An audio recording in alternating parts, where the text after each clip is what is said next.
Hi there, welcome back to Market Fatafat. Let's keep it going with all the stocks that are in focus today. And the next one we wish to highlight on the show is Akshay Leyland. This is on the back of brokerage notes coming in. Remember, its numbers came on Friday, and largely inline set of numbers is what the company has reported. You have mixed brokerage views coming in, and the stock has seen a little bit of a surge in the last couple of minutes right now. Otherwise, over the course of the day, it was trading in the red. First of all, let's get in HSBC's view. They have downgraded the stock. Target price has been raised to 260 rupees.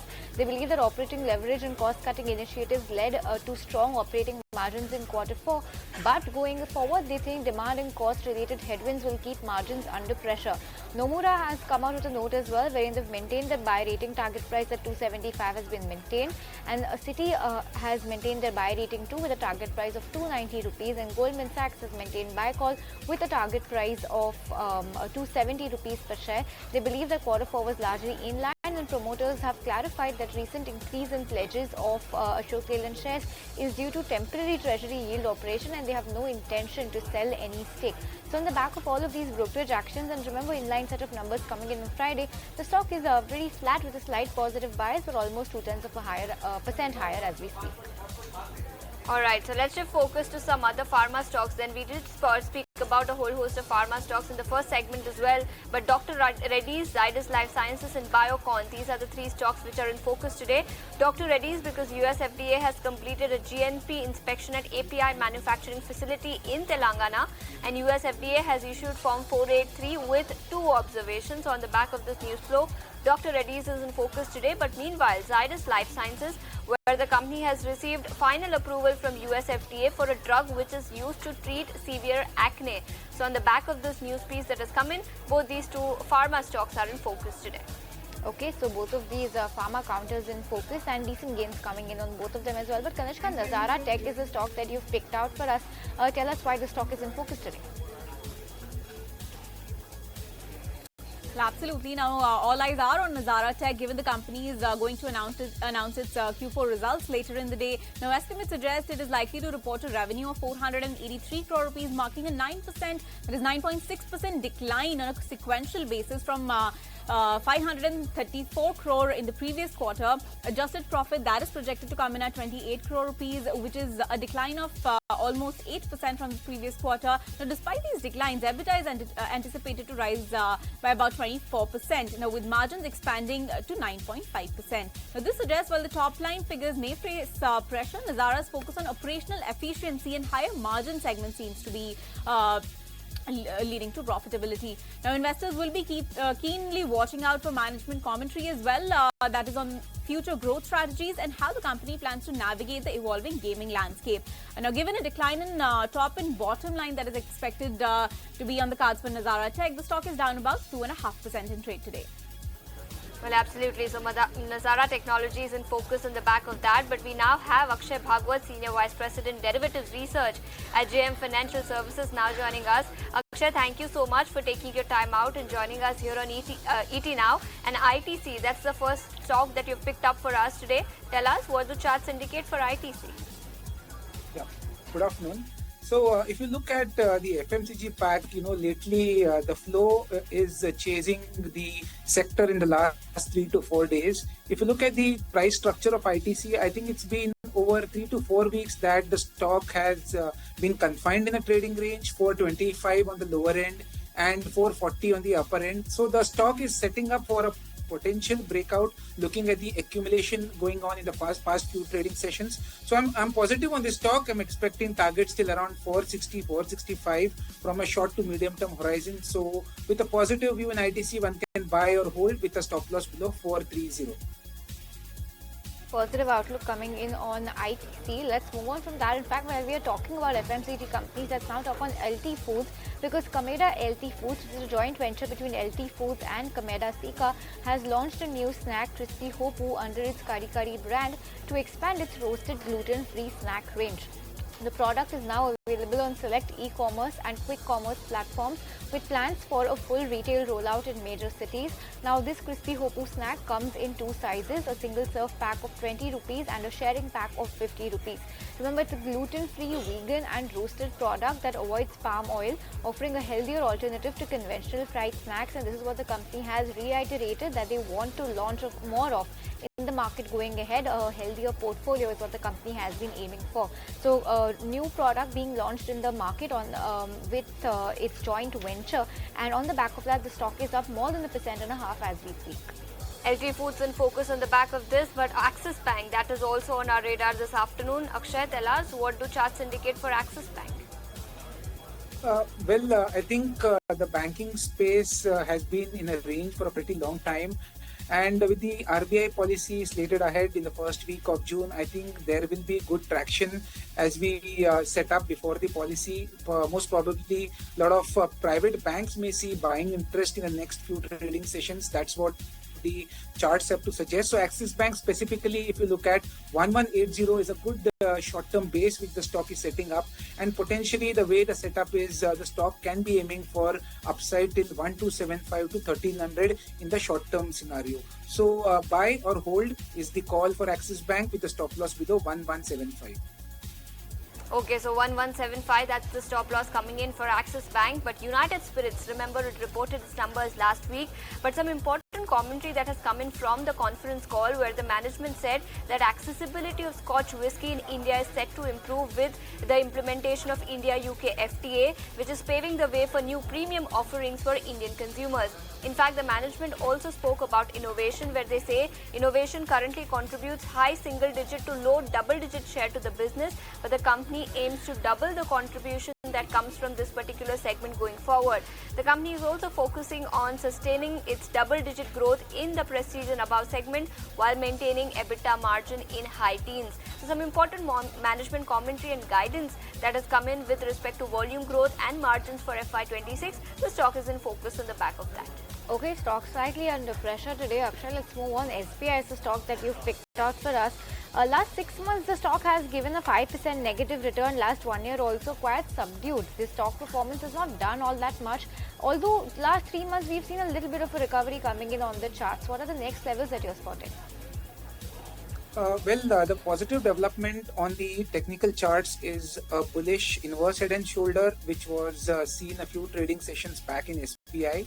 Now, that's a bullish pattern which is giving you targets of 830 plus. So right now, post the results, the stock has been lackluster. Volumes are kind of getting slow, but the positive fact is that the trend is still positive. The supports where the breakout of the pattern which I suggested has been retested, and the stock is showing signs of a bounce back from the support zones. So at levels of 794 where it trades, the probability of the stock once again heading up for levels of 830 looks a very high probability. So with a positive setup with targets of 830, one can hold or buy SBI with stop losses below 770. Hold or buy SBI, 770 is the stop loss. That's the word coming in on SBI. But Havells, this one is in spotlight as the company plans to increase its cable manufacturing facility. Rabindra, tell us more details about this expansion plan of the company. Well, Havells India is in focus. The company to further enhance its annual manufacturing capacities of cables at our location by 0.25 lakh kilometer with an additional investment of rupees 340 crore, and this will result a total annual capacity of cables at 41.45 lakh kilometer at Alwar, and the additional capacity enhancement and capital expenditure is intended to meet the growing demand for cables and improve operational efficiencies through backward integration and process management, and the additional investment is proposed to fund it through internal accruals, and enhanced capacity expansion is expected to be operational by September 2026. So positive news of Havells India, but stock is not reacting positively and stock is down 0.3%. Okay, so positive news, but stock slightly under pressure today. Akshay, firstly we spoke about SBI. Now you've picked out SBI cards for us. Give us a sense of what levels you're expecting for this stock on the charts, because last 1 year the stock has given a good 29% return. Last 6 months itself another 30% return. Give us a sense of where you are heading, or where you're seeing the levels headed for this one. Technically, it's a very strong price chart. and it's just that the last few trading sessions have been a bit offbeat, volumes are going dull. But what my sense is, the broader technical setup is absolutely strong, and that is signaling that the stock may potentially break out of the levels of 925, which is a short-term resistance zone which the prices have built in the last few days. Eventually, the way I see it, 945, 970 may be the potential targets in the making for this counter. So with a stop loss below 880, one can hold or buy SBI cards. Hold or buy, that's the call coming in for SBI card. But let's also talk about KEC International. It will be reporting its numbers later today. Kanishka, what are the expectations? And ahead of its results, the stock is up 6%. That's right. As you said, it is going to report its Q4 results later in the day, and analysts anticipate a good performance in Q4. Now, according to estimates, the company's revenue is expected to surge by more than 32% on a sequential basis to 7,078 crore rupees, which reflects a strong execution across its infrastructure and transmission and distribution segments. Net profit that is projected to nearly double on a sequential basis to 260 crore rupees, while EBITDA that is estimated to rise by 48.1% to 554 crore rupees. That would expand the EBITDA margin to 7.8% as per projections. Now, investors will also closely watch out for the company's commentary on order inflows, particularly in the T&D sector segment, which is expected to contribute significantly to the revenue.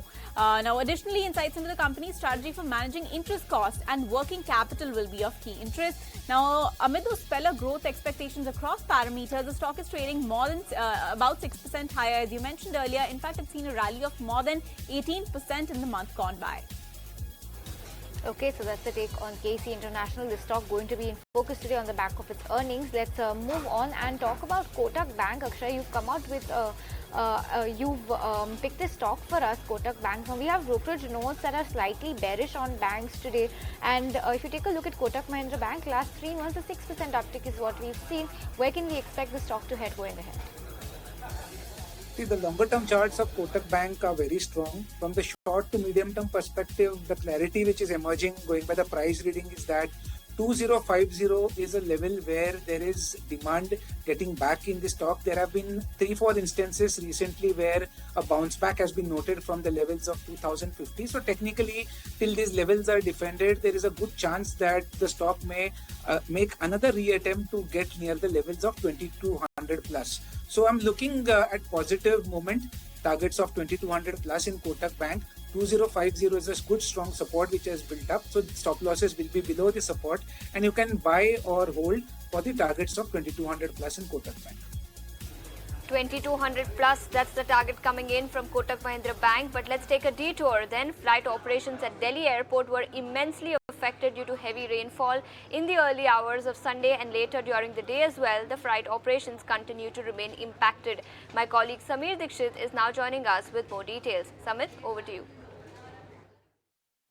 The flight operations were immensely impacted at Delhi airport due to the heavy rainfall, and not just Delhi airport. On Monday as well, there was a yellow alert warning issued by the weather department, because of which Mumbai airport operator also issued advisory to the passengers that they need to check the flight details so as to avoid any major inconvenience. Now, when it comes to Delhi airport, there was a sudden and heavy rainfall in the early hours of Sunday, which impacted more than 3 dozen of flights. The official statement by Delhi airport mentions that in the early hours of Sunday, there were 49 flights which were diverted, though there was another flight tracking agency which reports that the numbers were much higher, as it was reported by the Delhi airport officially, but the numbers were a bit higher, and also it included some cancellations as well. Coming to Mumbai airport, so on Monday there was a Air India flight which was diverted in the early hour of Monday, though these numbers might increase with the passage of time when the total data will be shared by Mumbai airport operator. But because of the sudden change in weather, because of the heavy rainfall, whether it be Delhi or Mumbai, the flight operations has been immensely impacted, and because of which we have seen that whether it be airline or the airport operator, they both are sending advisory to the passengers that they need to track the flight details so as to avoid any inconvenience. Okay, thanks Samir for all of those details. Well, monsoons have wreaked havoc everywhere, and especially in Mumbai today where roads are flooded and it's been raining non-stop. But on that note, we'll slip into a very short break and be right back and bring you more stocks that are in focus today.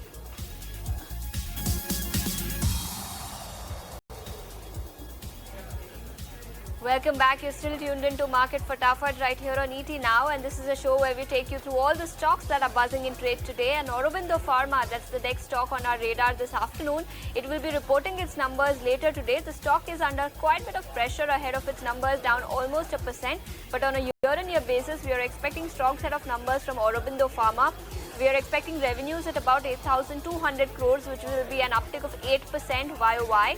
Margins, meanwhile, could come in at 22.3% versus 21.9% that the company had reported same time last year. And EBITDA, meanwhile, also could see an uptick of about 10%. So ahead of its numbers, the stock is in focus today, down 0.9% as we speak. Okay, so that's the reason the stock is taking a little bit of a cut today. All eyes are going to be on Aurobindo, along with KEC International will be coming out with their numbers later today. But Ravinder, Sun Pharma is the stock that you picked out for us. Tell us what's the news flow here.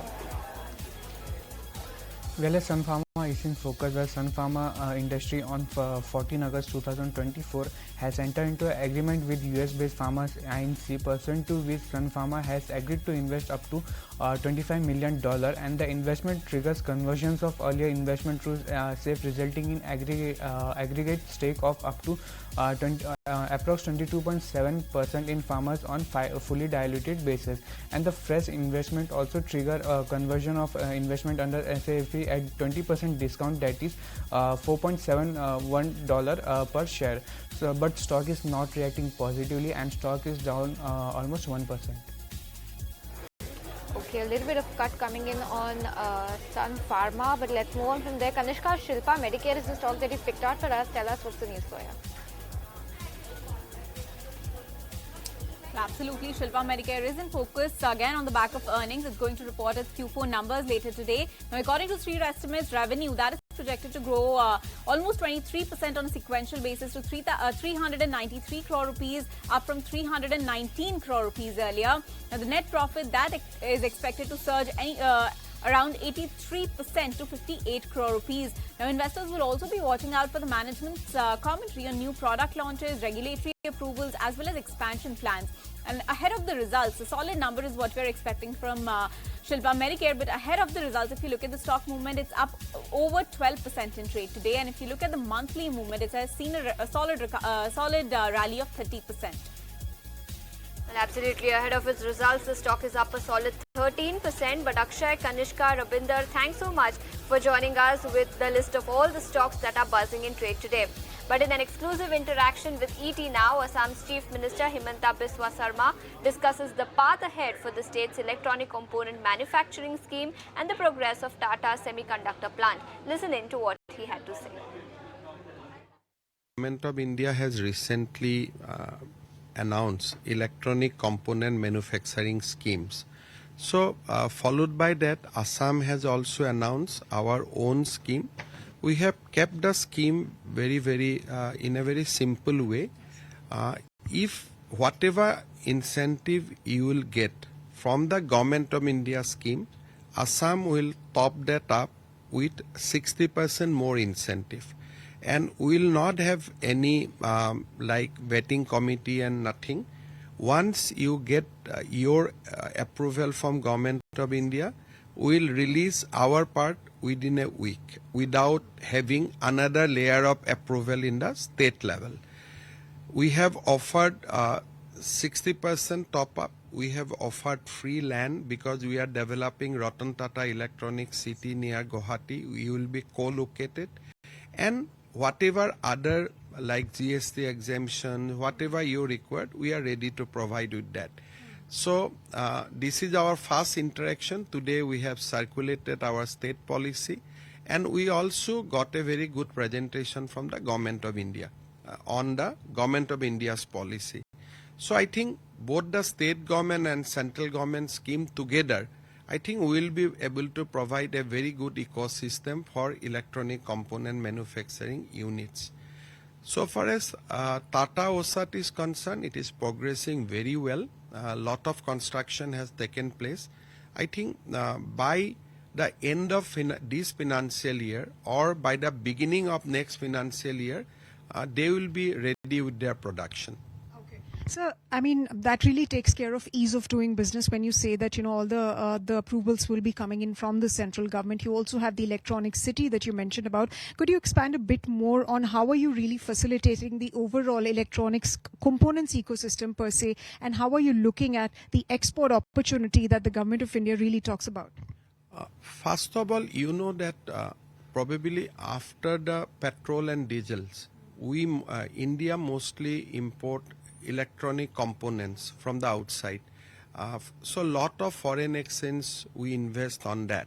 So it is very important that we have our industry within our country so that we can save one, our foreign exchanges, two, we can export. So I think the scheme announced by Government of India is very, very lucrative, very, very inspiring. So we'll take all the advantages of that scheme along with the state support. And Guwahati is a very, as you know, it is a very good strategic location near to Southeast Asia, and we'll have a big setup because of Tata's presence there.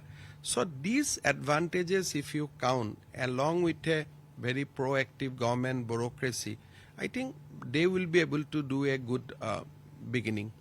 So a final question before we let you go. This essentially is about, the opportunity that you talk about investments. The Tata plant is already there. During your presentation, you were stating that, other countries are also making that outreach.